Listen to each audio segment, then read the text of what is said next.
कहानी शुरू होती है 2032 से। हम ईवी नाम की एक लड़की को देखते हैं जो टेलीविजन नेटवर्क पर काम करती थी। एक दिन रात को ये कहीं पर जा रही थी। हर तरफ कर्फ्यू लगा हुआ था। अचानक से दो आदमी इसके सामने आ जाते हैं और इसके साथ बदतमीजी करने लगते हैं। ये आदमी दरअसल गवर्नमेंट की पार्टी के थे। ईवी अब वहाँ पर बहुत चिल्लाती है और मदद के लिए बुला रही थी। तभी उधर एक आदमी आता है जिसने मास्क पहना हुआ था और सर पर हैट लिया हुआ था। इस मास्क की एक कहानी है, ये हमें आगे जाकर पता चलेगी। ये आदमी अपना नाम वी बताता है। वी यहाँ पर उन दो आदमियों को मार देता है। इस बात से एवी बहुत ज्यादा डर गई थी, लेकिन वी यहाँ पर बहुत ही प्यार से एवी से बात कर रहा था और उससे पूछता है, क्या तुम मेरे साथ मेरा शो देखने चलोगी? काफी ज्यादा सोचने के बाद एवी उसे चलने के लिए हाँ बोल देती है। You may call me V.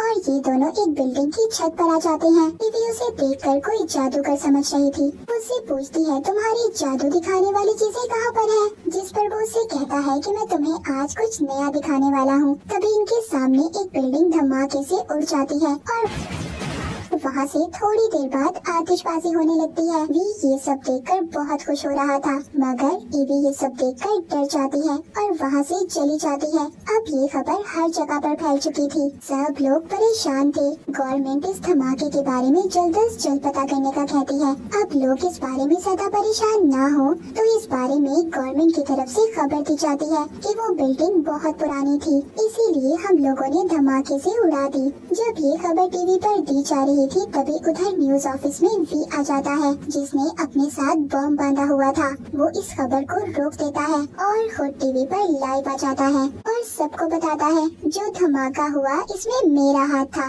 ये बात वो सारी दुनिया को बता देता है और साथ ही साथ वो ये भी बताता है, यहाँ की गवर्नमेंट दुनिया को अपना डर दिखाकर उन पर राज करना चाहती है और 5 नवंबर को हम सब इकट्ठे होंगे, पार्लियामेंट के बाहर मिलेंगे। अब इस खबर को खत्म करके वी यहाँ से जा रहा था, तभी उधर पुलिस ऑफिसर आ जाता है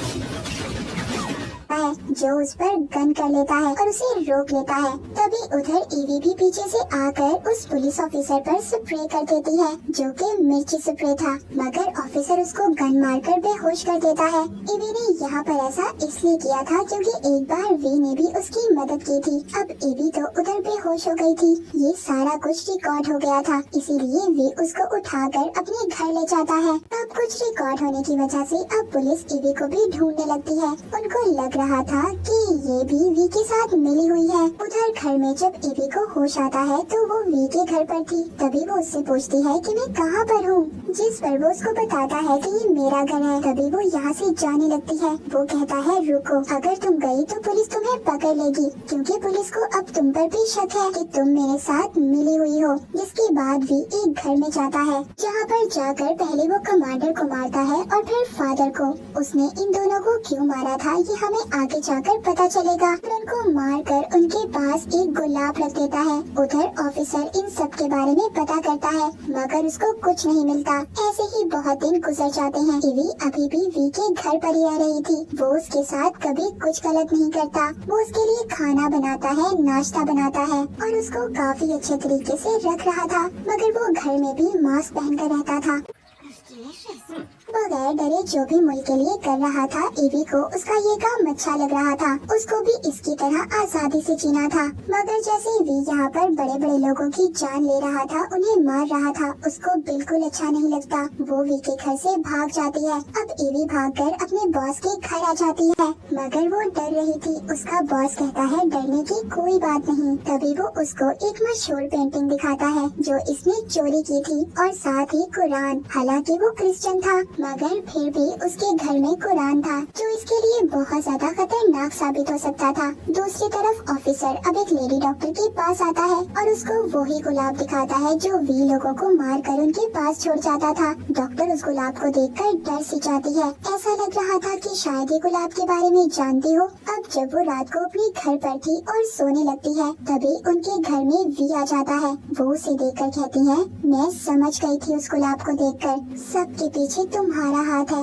अब डॉक्टर उसको ऐसा क्यों कहती है ये हमें आगे जाकर पता चलेगा। आज भी एक और गुलाब डॉक्टर को देता है। इसका मतलब कि ये डॉक्टर को भी मारने वाला था। वी के साथ जो कुछ भी हुआ था, डॉक्टर उससे माफी मांगती है। तभी वी उनको इंजेक्शन देकर मार देता है और यहाँ से चला जाता है। तभी ऑफिसर भी आ जाता है, मगर तब तक डॉक्टर मर चुकी थी। ऑफिसर वहाँ पर डॉक्टर की लिखी हुई डायरी भी देखता है और उसको साथ अपने घर ले आता है। अब ये डायरी को जब पढ़ता है तो यहाँ से कहानी चली जाती है 2015 में, जहाँ पर इसको पता चलता है कि गवर्नमेंट ने एक नेशनल कैंप बनाया था जो दरअसल एक सेंटर था। इधर उन लोगों को रखा जाता था जो गवर्नमेंट के खिलाफ थे। यहाँ पर सभी लोगों पर बहुत जुल्म किया जाता था और उन पर अजीब अजीब तरह के एक्सपेरिमेंट किए जाते थे और ये सब एक्सपेरिमेंट इतने ज्यादा खतरनाक थे कि 75% लोग मर जाते हैं और बाकी जो लोग बचते हैं उनको कमरा नंबर 1, 2 और इस तरह 5 नंबर तक रखा जाता है। मगर ये लोग भी मर जाते हैं, सिर्फ कमरा नंबर 5 वाला आदमी बचता है। वो पूरे सेंटर को धमाके से उड़ाकर वहाँ से भाग जाता है और ये आदमी ही था जो आगे जाकर वी बना और जो एक्सपेरिमेंट इन लोगों पर किए जा रहे थे उनकी निगरानी फादर, कमांडर और डॉक्टर कर रहे थे। इसीलिए वी ने इन सबको मार दिया था। हम देखते हैं ईवी का जो बॉस था उसको पुलिस वाले पकड़ लेते हैं क्योंकि उसने चांसलर के खिलाफ टीवी शो किया था। उधर से ईवी भी भाग रही थी मगर पुलिस उसको भी पकड़ लेती है। अब पुलिस जब उससे वी के बारे में पूछती है तो वो कुछ भी नहीं बताती, जिस वजह से उसको बहुत तकलीफ दी जाती है। उसके बाल तक काट दिए जाते हैं, जिसके बाद उसको जेल में बंद कर दिया जाता है।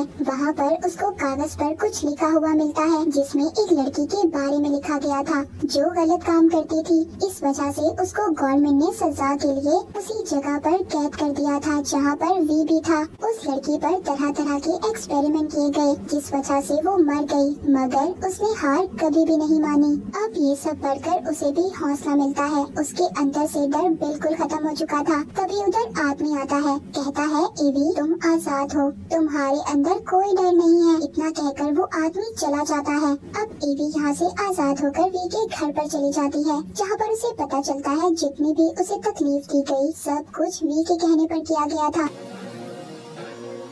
वो उस पर चिल्लाती है, कहती है ऐसा क्यों किया तुमने मेरे साथ? वो कहता है मैं तुम्हें मजबूत बनते देखना चाहता था, मुझे भी बहुत दुख हुआ, मगर अब तुम बिल्कुल बहादुर और मजबूत बन चुकी हो। वो उससे अपने बॉस के बारे में भी पूछती है। वो कहता है उसको मैंने नहीं बल्कि पुलिस ने मारा क्योंकि उसके घर से कुरान मिला था। अब वो उसको लिखा हुआ कागज देती है जिससे उसको पता चलता है कि वो कागज असली था, वो खुद उस लड़की ने लिखा था। ईवी जब यहाँ से जाने लगती है वो कहता है मैं 5 नवंबर से पहले एक बार तुमसे मिलना चाहता हूँ। वो हाँ बोलकर चली जाती है। अब अगले दिन ऑफिसर को मेल आती है, उसको एक आदमी मिलने के लिए बुलाता है और ये आदमी कोई और नहीं बल्कि वी ही था, मगर यहाँ पर वो अपना नाम कुछ और बताता है। यहाँ पर भी हम उसका चेहरा साफ साफ नहीं देख पाते। ऑफिसर वी को नहीं पहचान पाता, मगर यहाँ पर वो अपने पास यानी माजी के बारे में बताता है, कैसे गवर्नमेंट ने मिलकर सेंटर को बनाया जहाँ पर लोगों पर एक्सपेरिमेंट कर एक वायरस तैयार किया गया। इस वायरस को फैलाने के लिए 3 जगहों को चुना गया था।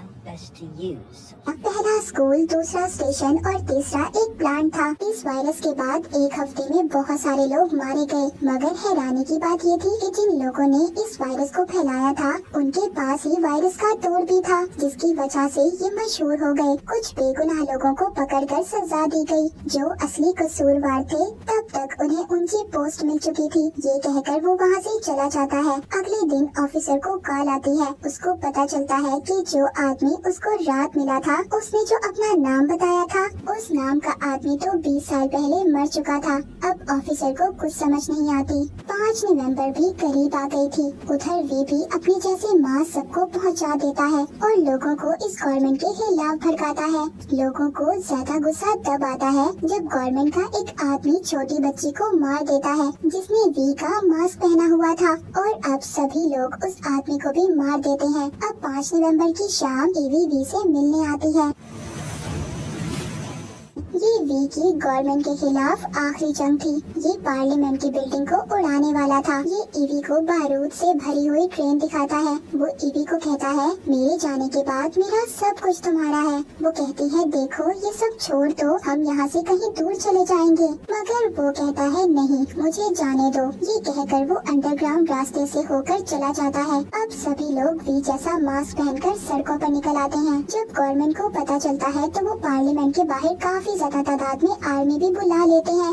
अब वी ने भी खुद को पुलिस के हवाले कर दिया था। वहाँ पर पुलिस का एक आदमी इसकी शर्त के मुताबिक चांसलर को भी ले आता है। वी उसको मार कर उसकी जेब में गुलाब रख देता है। अब जो पुलिस का आदमी था वो वी से कहता है, मुझे तुम्हारा चेहरा देखना है। जब वो ना करता है तभी भी उधर उसके बहुत सारे आदमी वी पर गोलियां बरसाते हैं, मगर वो उन सब आदमियों को मार देता है। अब वो भी बहुत ज्यादा जख्मी हो चुका था। ईवी जब वी को देखती है तो कहती है मैं तुम्हें हॉस्पिटल ले जाती हूँ, जिस पर वो कहता है नहीं, मैं मरने वाला हूँ। और हाँ, जाते जाते मैं तुम्हें बताना चाहता हूँ कि मुझे तुमसे प्यार हो गया था। तुमसे मुझे वो सब मिला जो आज तक मुझे अपने से नहीं मिला। और इतना कहकर वी मर जाता है। ईवी भी उसकी लाश को उठाकर फूलों में ट्रेन में रख देती है और उधर ट्रेन को चलाने लगती है। तभी उधर ऑफिसर आ जाता है। वो कहता है तुम ये सब क्यों कर रही हो? वो कहती है वी बिल्कुल ठीक था, यहाँ के लोगों को ऐसी गवर्नमेंट की कोई जरूरत नहीं जो लोगों की दुश्मन हो। ऑफिसर भी अब उसको नहीं रोकता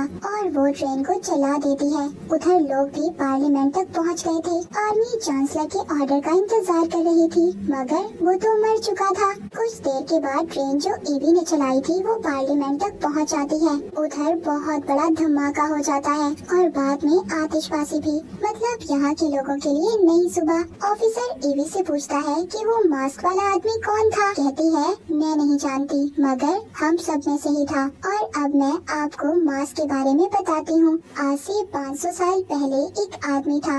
उस आदमी का नाम गाय फोकस था। उसने कुछ लोगों के साथ मिलकर गवर्नमेंट की बिल्डिंग को तबाह करने का प्लान बनाया, मगर किसी वजह से वो आदमी अपने प्लान में कामयाब नहीं हुआ और वो पकड़ा गया। उसको फांसी दे दी गई। इसके बाद लोग एक त्योहार मनाने लगे। इसमें लोग उस आदमी का पुतला बनाकर ये मास्क लगाते थे और उसकी याद में वी भी मास्क को पहना करता था, जो उसकी तरह ही बहादुर बनना चाहता था।